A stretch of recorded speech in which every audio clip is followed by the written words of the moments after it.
Fala galera, professor Juarez aqui de volta para mais uma aula de geografia. Vamos dar uma recapitulada para a gente seguir com a matéria que hoje é a Guerra Fria, beleza? Nas últimas aulas a gente falou sobre sistemas econômicos, falamos sobre capitalismo, sobre o desdobramento dele ao longo da história, falamos sobre o socialismo, da União Soviética, da China, das diferenças.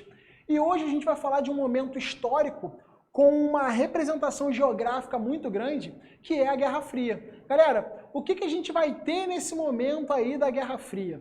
Um mundo que vive uma ideia pós-Segunda Guerra Mundial, daqueles aliados contra o eixo do mal que vocês viram na história, que vocês veem, né, que tem de um lado, do mesmo lado, inclusive, nós temos os Estados Unidos, União Soviética, Inglaterra, contra aquele eixinho do mal lá de Itália, Alemanha, de Japão, tá? E aí, com o final da Segunda Guerra Mundial, com a derrota da Alemanha nazista de Hitler, tá? Nós vamos ter duas superpotências que vão se sobressair em relação às demais do planeta, tá? Principalmente porque a guerra, ela acontece em um território. A guerra, ela é territorializada. Ela acontece dentro do espaço geográfico da Europa.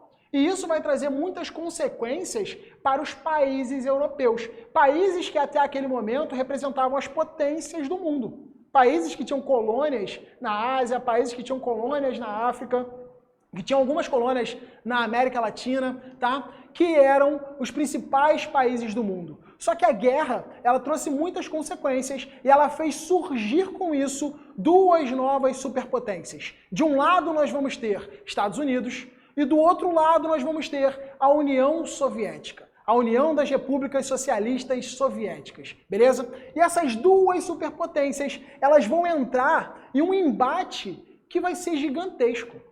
Por quê? Essas potências estão buscando, de alguma maneira, uma hegemonia mundial. Elas estão buscando, dentro daquele xadrez geopolítico do espaço, dominar o planeta como forma ideológica. A grande briga que nós temos aí é de um país que quer que o capitalismo seja o principal sistema econômico, ideológico e político do mundo, e o outro país, a outra nação, que quer que o socialismo seja o principal sistema econômico, político e ideológico do planeta. Então nós temos, de um lado, muito bem representado aqui nessa charge, o tio Sam e o urso soviético, disputando os espaços através de uma guerra que não aconteceu de fato um embate físico entre as duas nações, mas que foi uma guerra, hoje, né, a gente vai chamar de Guerra Fria, porque ela não aconteceu de fato entre as duas nações, beleza? Vamos entender um pouquinho dos desdobramentos dessa guerra, dos desdobramentos desse momento, e vamos entender como no espaço isso vai estar representado.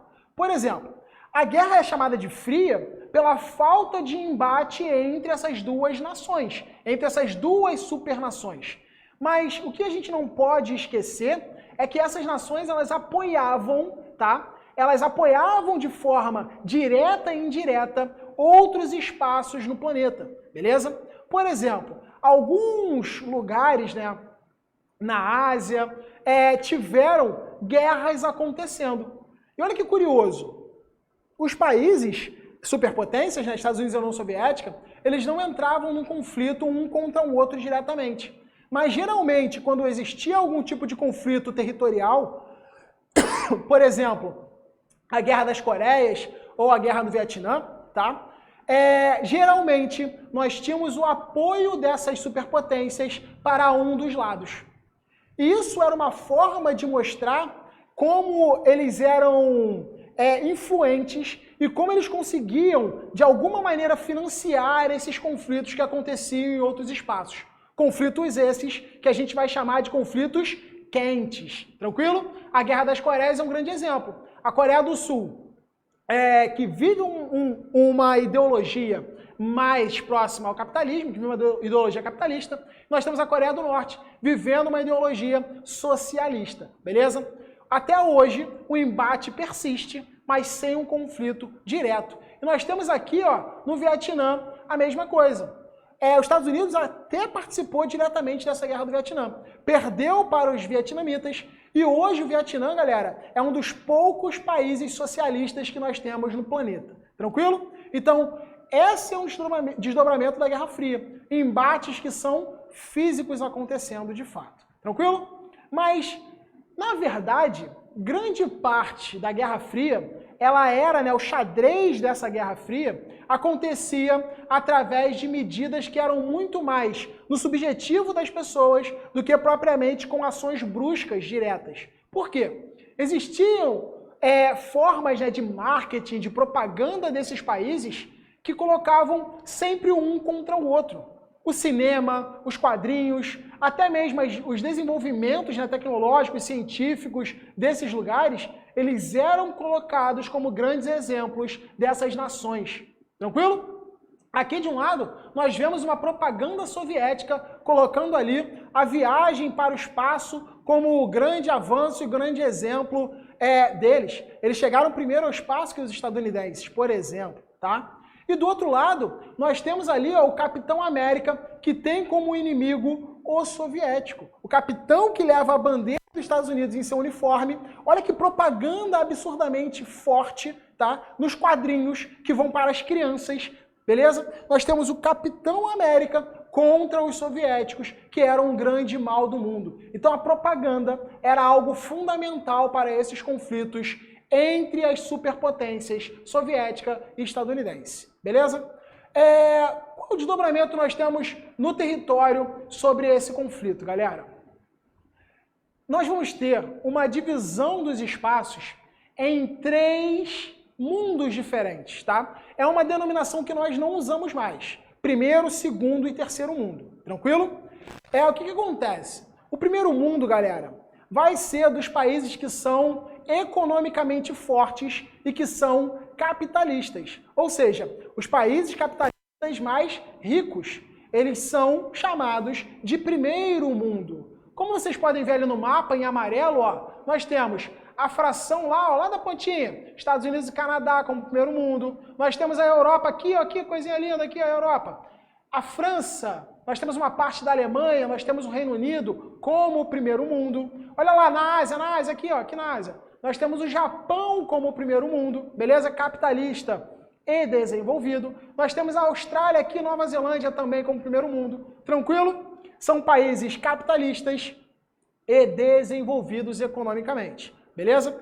No outro lado, nós temos o segundo mundo. Olha só, primeiro mundo, capitalistas. Segundo mundo, quem são? São os soviéticos, são os países de economia planificada, ou seja, são os países que seguem uma ideologia muito próxima ou do socialismo. E aí, ó, vai ficar muito mais restrito ao espaço mundial. Nós temos toda a União Soviética como sendo um país de segundo mundo, nós temos a China como sendo um país de segundo mundo, alguns países aqui, ó, na África, como países de segundo mundo, porque eles seguiam uma denominação socialista. Nós temos, por exemplo, lá nas Américas, ó, pertinho aqui dos Estados Unidos, Cuba, que segue uma ideologia mais próxima ao socialismo, beleza?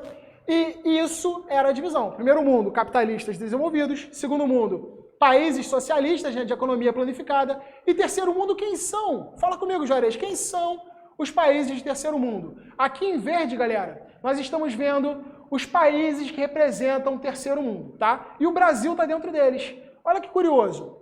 Os países que são de terceiro mundo, eles são países capitalistas, mas, ao mesmo tempo, países pobres, beleza? Países que estão em desenvolvimento.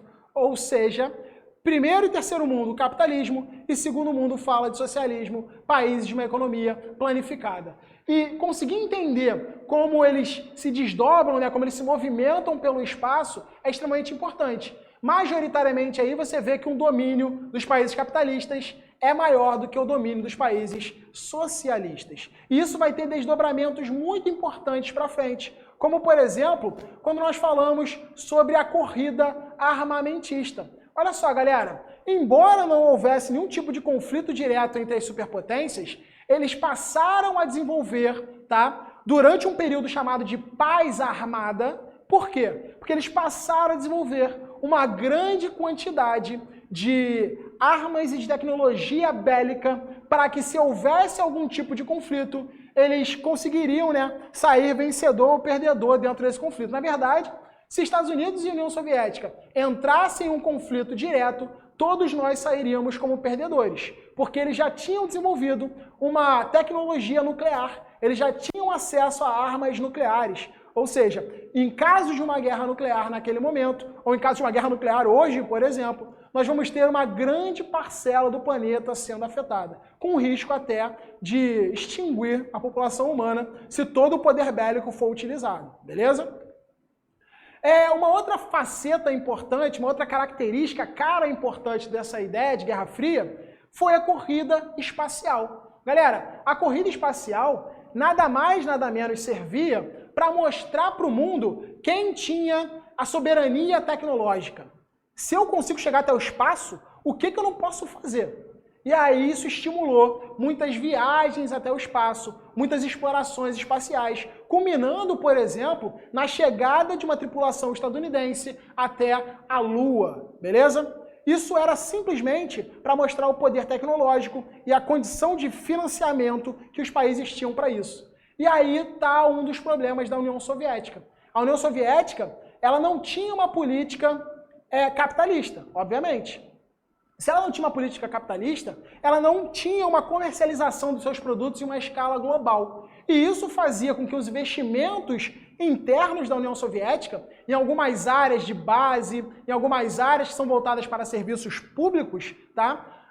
Não fossem suficientes para manter essa roda econômica da União Soviética girando. A gente já fala um pouquinho mais sobre isso. Antes, vamos falar sobre a atuação dos Estados Unidos e da União Soviética dentro da Europa. Galera, esses espaços dentro da Europa, né, eles eram extremamente queridos, né, eles extremamente requeridos pelos vencedores da guerra, principalmente por União Soviética de um lado e Estados Unidos do outro. Tanto que nós temos uma Alemanha que foi dividida em Alemanha Oriental e Alemanha Ocidental. A Alemanha Oriental, ela estava do lado dos socialistas e a Alemanha Ocidental estava do lado dos capitalistas. Ali a gente vê Estados Unidos, o Reino Unido, né, os britânicos, nós vemos os franceses.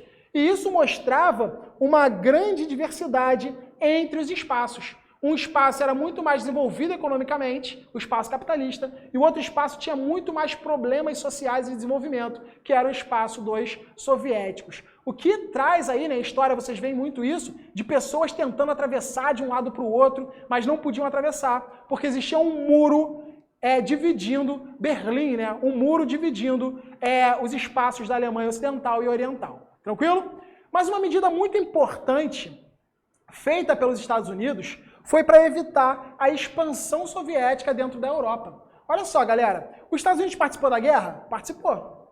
Os Estados Unidos teve seu território destruído? Não. Olha só, os Estados Unidos não é território europeu, então ele não foi destruído pela guerra. Com isso, ele conseguiu desenvolver a sua indústria, conseguiu ganhar muito dinheiro e passou a investir numa recuperação econômica e uma recuperação da estrutura geográfica mesmo, né, da Europa, através de um plano chamado de Plano Marshall. Tá? O Plano Marshall foi de grandes empréstimos feitos a países europeus, principalmente países que estão na parte mais ocidental, tá? Na parte mais a oeste da Europa, e esses países pegaram esse empréstimo com os Estados Unidos para poder fazer o seu desenvolvimento, para poder fazer a sua reconstrução. Um projeto parecido aconteceu com o Japão, por exemplo, onde os Estados Unidos criou um plano chamado de Colombo para poder reestruturar e reconstruir o território japonês, tá?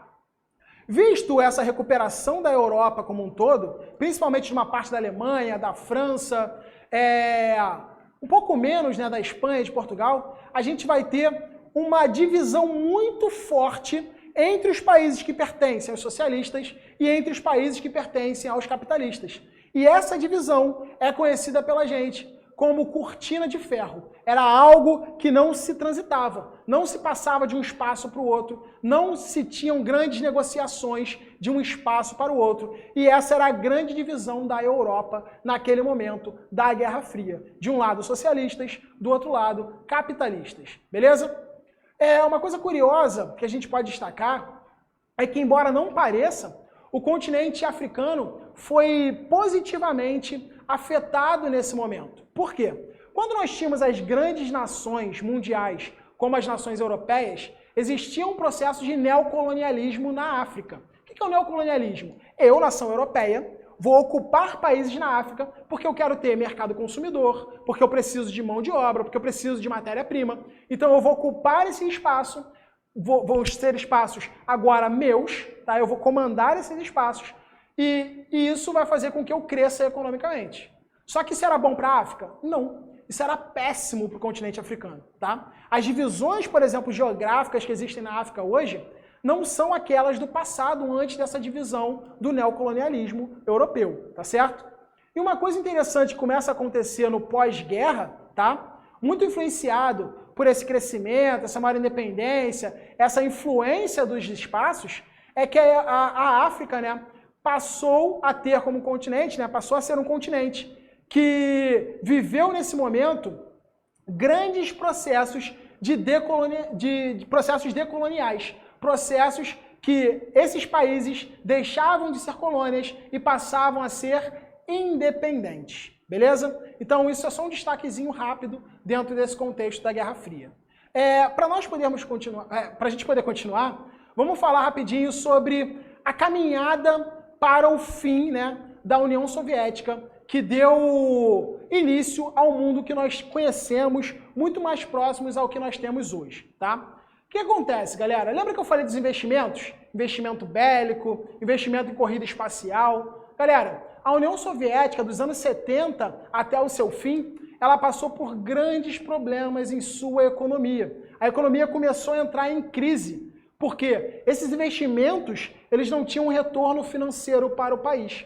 Isso fez com que eles não conseguissem mais investir, por exemplo, na saúde da população, na alimentação da população, criando crises internas. Tá? Essas crises começaram a ficar tão fortes, que em 1989 a gente vai ter a queda do simbólico Muro de Berlim. E isso representa para muitas pessoas já o fim da Guerra Fria, porque mostra como a União Soviética estava enfraquecida naquela época, tá certo?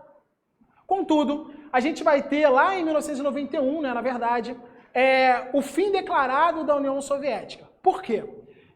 O último presidente soviético, que é chamado de Mikhail Gorbachev, não sei o nome dele, era um cara que tentava algumas medidas de abertura da União Soviética para que ela pudesse entrar no mercado de alguma forma, para que ela pudesse comercializar com outros países, para que ela pudesse, de alguma maneira, entrar no mercado global com um pouco mais de força e conseguir dinheiro com isso, tá? Só que essas medidas, por exemplo, a Glasnost ou a Perestroika, que eram medidas, né, de abertura do país, elas não foram bem sucedidas.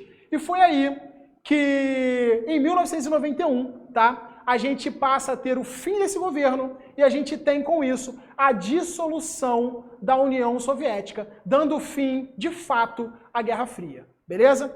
Galera, a gente se vê na próxima aula. Grande abraço, grande beijo. Qualquer coisa eu tô por aqui, tá bom? E até mais. Tchau, tchau.